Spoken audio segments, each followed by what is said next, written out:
Bonjour à tous et bienvenue pour une nouvelle interview. Alors je suis aux côtés de Maxime Porte. Bonjour.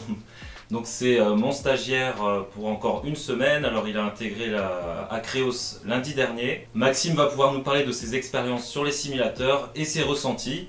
Parce qu'il a déjà testé du coup le tracteur agricole. Il a testé aussi en vrai les vraies machines, la moissonneuse-batteuse et aussi le chariot télescopique. Donc il va pouvoir nous donner ses premières impressions, on va lui poser quelques questions, mais surtout maintenant tu vas pouvoir te présenter, dans quelle école tu es, qu'est-ce que tu fais exactement. Ça marche, donc moi je m'appelle Maxime Porte, j'ai 18 ans, bientôt 19. Je suis en DUT métier du multimédia et de l'internet au lycée Nancy Charlemagne. Puis comme l'a dit Thomas, j'ai déjà pu tester la moissonneuse, le tracteur et le chariot télescopique parce que en fait mon père est exploitant agricole en Moselle.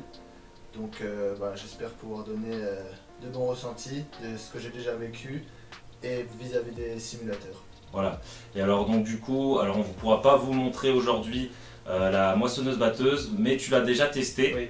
Donc là, tout de suite après, on va aller se filmer et il va pouvoir nous donner ses réactions à chaud sur le chariot télescopique et sur le tracteur agricole. Et du coup, qu'est-ce que tu as pu ressentir? Quelles sont tes sensations par rapport à la moissonneuse batteuse d'Acreos et à l'engin réel? Alors déjà, le simulateur de la moissonneuse, pour moi, il y a deux parties. Donc il y a vraiment la partie siège, tableau de bord, commande, et ensuite l'écran sur la télé. Donc pour le siège et le tableau de commande, c'est très réaliste par rapport à ce que j'ai pu voir en vrai. La palette pour avancer, reculer, les petits boutons, frein à main, même l'écran. Sur l'écran, il y a de nombreuses options qui est semblable à ce que j'ai déjà pu voir en vrai. Au niveau des sensations, le siège, on sent qu'il bouge, il y a des vibrations lorsqu'on active les composants à l'arrière de la machine. Du coup, ça fait un peu de bruit et on le sent dans le siège, ça bouge. Franchement, c'est super bien fait. Et au niveau de l'écran, justement, déjà les graphismes sont très très bien. Ça ressemble un peu à Farming Simulator pour ceux qui connaissent. Et puis sinon, ce qu'on peut voir, c'est que vraiment, moi je trouve que c'est très très réussi. Ça ressemble vraiment beaucoup à ce que j'ai déjà pu faire. Je pense que ça peut bien former les gens.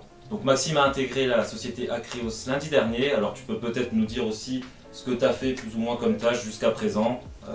Est-ce que tu en as pensé aussi de la société, mais surtout qu'as-tu fait là pour l'instant au sein de la communication d'Acreos? Ok, bon, alors déjà, moi je trouve que l'ambiance est très cool.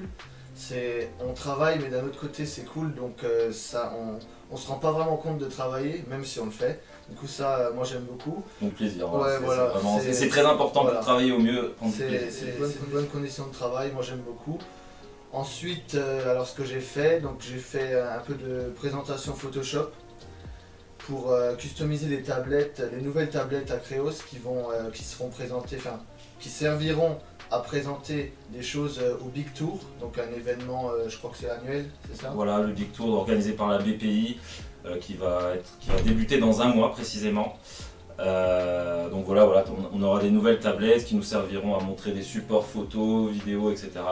Donc tu as customisé les fonds d'écran par exemple, sur Photoshop. Ouais. Et du coup tu as fait aussi du Premiere Pro, donc vraiment touché à l'audiovisuel. Tu avais fait quoi sur Premiere Pro?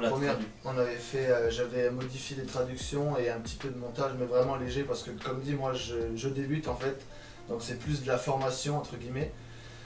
Donc ensuite j'ai également avec Thomas, on a préparé des streams, des salles de conférence par rapport à des réunions, salles d'entreprise.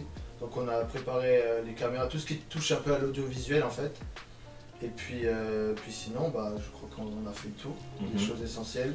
On a fait le tour des choses essentielles. Du coup là, on va attaquer la deuxième partie de la vidéo, la plus importante, où tu vas du coup nous donner tes ressentis sur les simulateurs. Allez, c'est parti!